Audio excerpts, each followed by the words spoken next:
নমস্কার বন্ধুরা, আপনারা অবশ্যই লক্ষ্য করেছেন যে ভারত পাকিস্তানের মধ্যকার এই সংঘর্ষে তুর্কি ওপেনলি পাকিস্তানের সাপোর্টে লাফিয়ে পড়ে। চীন নিজেও পাকিস্তানকে সব ধরনের সামরিক সাপোর্ট দিলেও ওপরে তুর্কির মতো এত স্ট্রং সাপোর্ট দেয়নি। তাই একটি প্রশ্ন অবশ্যই আপনাদের মনে এসছে যে তুর্কি এত স্ট্রং সাপোর্ট কেন করছে পাকিস্তানকে। পাকিস্তানের সাথে তো তুর্কির এমন কোনো ট্রেডও হয় না, তাহলে কিসের লোভে তুর্কি পাকিস্তানকে সাপোর্ট করে? সাথে সাথে ভারত তুর্কির মাজা ভাঙতে কোন কোন পদক্ষেপ নেওয়া শুরু করেছে এবং এর ফল কি হতে চলেছে, এই সব বিষয় নিয়ে আজকের এই ভিডিওটি শুরু করার আগে একটাই অনুরোধ, চ্যানেলটি সাবস্ক্রাইব করে বেল আইকনটি প্রেস করবেন যেন এই ধরনের ইনফরমেশন দ্রুত আপনাদের কাছে পৌঁছে যায়। তো চলুন শুরু করি। তুর্কির প্রেসিডেন্ট আর্দোগানের জীবনের একটাই মূল উদ্দেশ্য হয়ে উঠেছে মুসলিম বিশ্বের খলিফা হওয়ার, তুর্কির পুরনো অটোমান এম্পায়ারকে আবারও প্রতিষ্ঠিত করা। কিন্তু খলিফা হওয়ার লক্ষ্যে তুর্কি ভৌগোলিকভাবে সৌদি আরবের কাছে হেরে যায়, কারণ মুসলিম ধর্মের তিনটি পুণ্যভূমির দুইটি সৌদি আরবে অবস্থিত, মক্কা এবং মদিনা। তৃতীয়টি হলো জেরুজালেমে, যা ইসরায়েলে অবস্থিত। মক্কা এবং মদিনার কারণে মুসলিম বিশ্বের সবচেয়ে প্রভাবশালী দেশ হলো সৌদি আরব। যখন থেকে প্রিন্স সালমান সৌদি আরবের ক্ষমতায় এসছেন তখন থেকেই বিশাল পরিবর্তন আসতে থাকে সৌদি আরবের ধ্যান ধারণায়। সৌদি আরব বুঝে যায় যে তেলের জোরে বেশি দিন টিকে থাকা সম্ভব নয়, তাই আয়ের উৎস ডাইভার্সিফাই করার জন্য এরা বিভিন্ন দেশের সাথে বিজনেস বাড়াতে থাকে এবং উন্নত দেশগুলোর পছন্দের তালিকায় উঠে আসতে ধর্মীয় কট্টরতা ত্যাগ করতে শুরু করে। ইসরায়েলের সাথে সম্পর্ক ভালো করতে হামাস ইস্যু নিয়ে চুপ হওয়া শুরু করে, আর ভারতের সাথে বিজনেস করার জন্য কাশ্মীর ইস্যু নিয়ে পাকিস্তানকেও সাপোর্ট করা ধীরে ধীরে বন্ধ করে। আর আপনারা জানেনই যে মুসলিম বিশ্বের দুইটি সেন্সিটিভ ইস্যু হলো ইসরায়েল হামাস এবং ভারতের কাশ্মীর ইস্যু। সৌদি আরব যখন এই দুই ইস্যু থেকে নিজেকে সরিয়ে নিতে থাকে তখন তুর্কি সুযোগ পায় এই দুই ইস্যুতে নিজের অংশীদারিত্ব বাড়িয়ে মুসলিম সেন্টিমেন্ট নিজের দিকে টানার।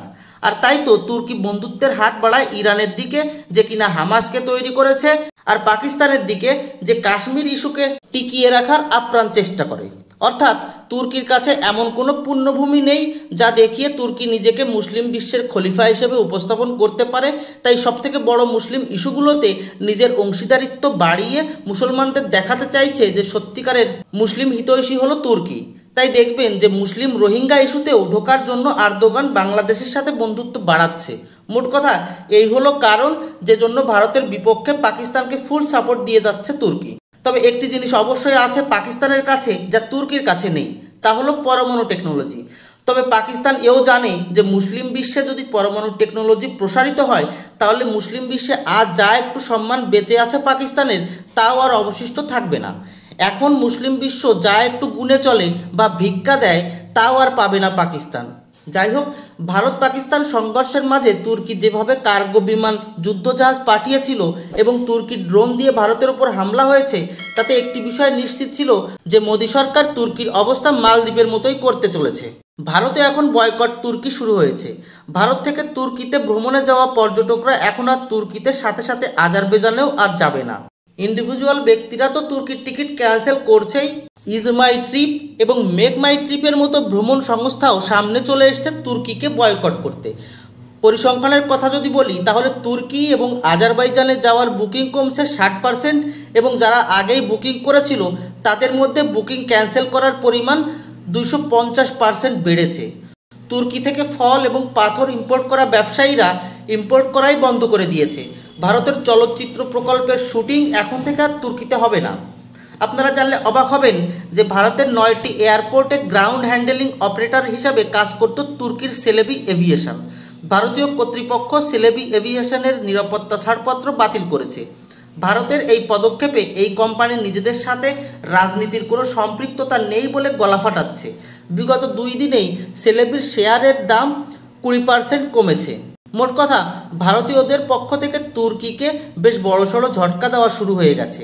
এরকম অবস্থায় যখন তুর্কির অর্থনীতি লাগাতার নিম্নগামী এবং তুর্কির কারেন্সি লিরা ইতিহাসের সর্বনিম্ন পর্যায়ে পৌঁছে গিয়েছে, ভারতীয়দের এই বয়কট তুর্কি স্ট্যান্ড আর্দোগানকে ভয়ানকভাবে ভোগাতে চলেছে। এখানেই শেষ হচ্ছে না তুর্কির বিপদ। ভারত সামরিক দিক থেকে তুর্কিকে কাউন্টার করার জন্য গ্রিস কার্ড খেলার মন বানিয়ে নিয়েছে।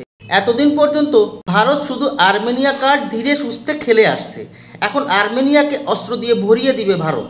সাথে সাথে তুর্কির চিরশত্রু গ্রিসকেও অস্ত্র দিয়ে শক্তিশালী করবে। তবে এত কিছুর পরেও যদি আশা করেন যে তুর্কি শুধরিয়ে যাবে তা কখনোই সম্ভব নয়। তুর্কিতে যখন ভূমিকম্প এসেছিল তখন প্রথম দেশ হিসাবে ভারতীয় সাহায্যের হাত বাড়িয়েছিল তুর্কির দিকে। তুর্কির মনে যদি ন্যূনতম কৃতজ্ঞতা বোধ থাকতো তাহলে ভারতের বিপক্ষে পাকিস্তানকে সাহায্য করতো না। খলিফা হওয়ার চক্করে আর্দোগান তার দেশের অর্থনীতিকে ডুবিয়ে ফেলেছে, কিন্তু তাও খলিফা হওয়ার স্বপ্ন ত্যাগ করতে পারেনি। তাই ভারতের পদক্ষেপে যতই অর্থনৈতিক ঝটকা লাগুক না কেন, আর্দোগানের তাতে কোনো হৃদয় পরিবর্তন ঘটবে না।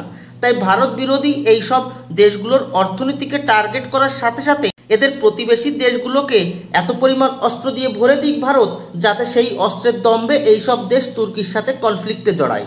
আর তুর্কির অর্থনীতির সেই ক্ষমতা নেই যে প্রতিবেশী শত্রুদের সাথে কনফ্লিক্টের সময়ও সে পাকিস্তানকে লাগাতার সাপোর্ট দিয়ে চলতে পারে। কুকুর যেমন, তার জন্য ঠিক সেই মাপেরই মুগুরের ব্যবস্থা করা লাগবে ভারতকে।